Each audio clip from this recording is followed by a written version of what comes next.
Hello દોસ્તો, જય શ્રી કૃષ્ણ.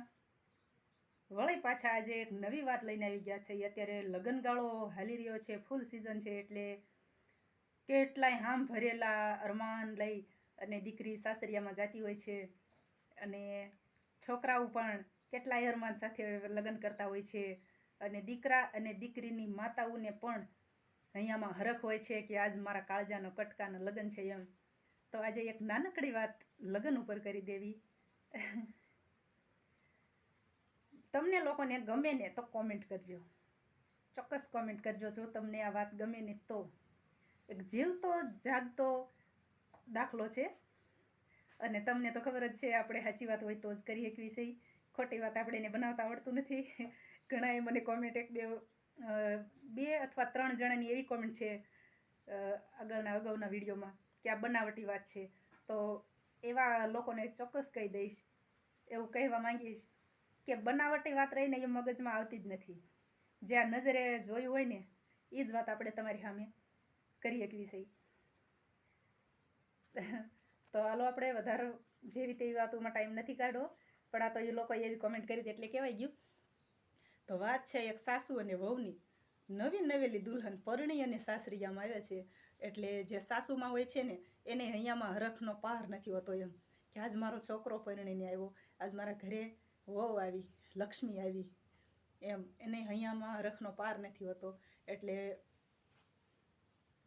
સ્વાગત થાય છે નવી નવેલી દુલ્હનનું ઘરની અંદર. બધા લોકો હરખથી હેતથી અને વધાવે છે, ઘરમાં આવે છે. પછી રીતિ રિવાજ પ્રમાણે સાસુમાં પાસે નાકમાં આપણે જે પહેરવી અને માણસો કોઈક નથડી કે કોઈ ચૂંક કે કોઈ ચૂની પણ કે, અને અમારે અહીંયા સૌરાષ્ટ્રની ભાષામાં કહીએ તો દાણો, નાકમાં પહેરવાનો દાણો કે, એટલે આપણે ચૂની કહીએ કે દાણો કહીએ, વસ્તુ તો એક જ છે.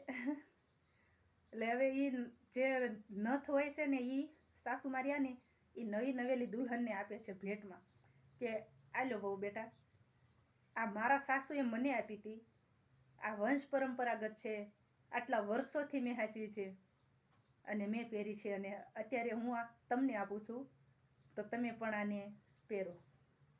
નવી નવેલી દુલ્હન હતી, એને સારું લાગ્યું કે સાસુમાએ કાંઈ ગિફ્ટ આપી, એમ ભેટ આપી. પછી હિવોવાળું તો એ નથને પહેરી લે છે નાકમાં, પણ બીજા દિવસે સવાર પડે છે ને એટલે વહુરિયાને હાવ મૂંઝાઈ ગયા હોય છે.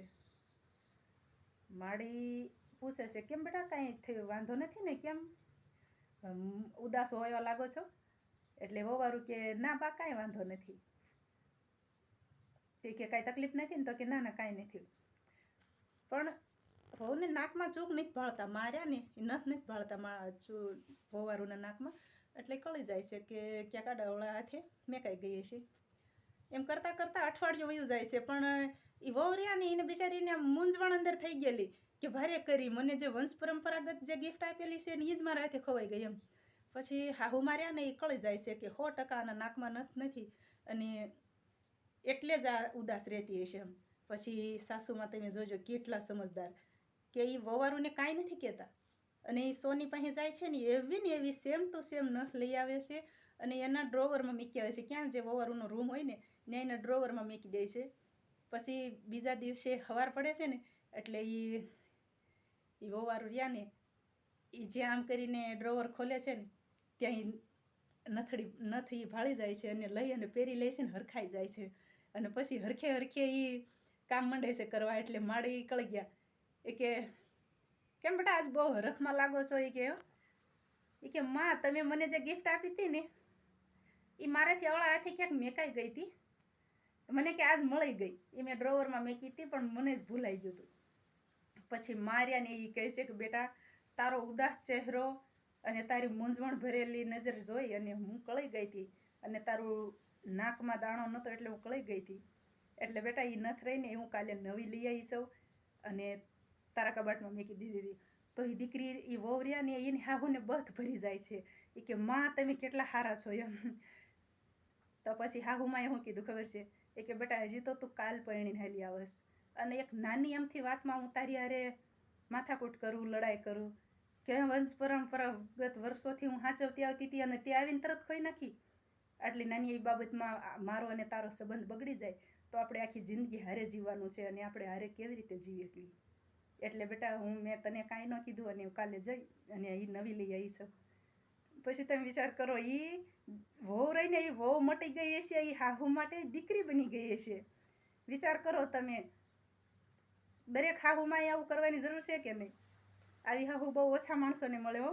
હું તો કહું છું નસીબદાર છે એ દીકરી જેને આવી હાહુ મળી છે એમાં. તો કેવી લાગી આજની વાત કોમેન્ટમાં ચોક્કસ જણાવજો. ફરી મળશું આવા જ કંઈક બીજા વિડીયો સાથે. ત્યાં સુધી આવજો, બાય.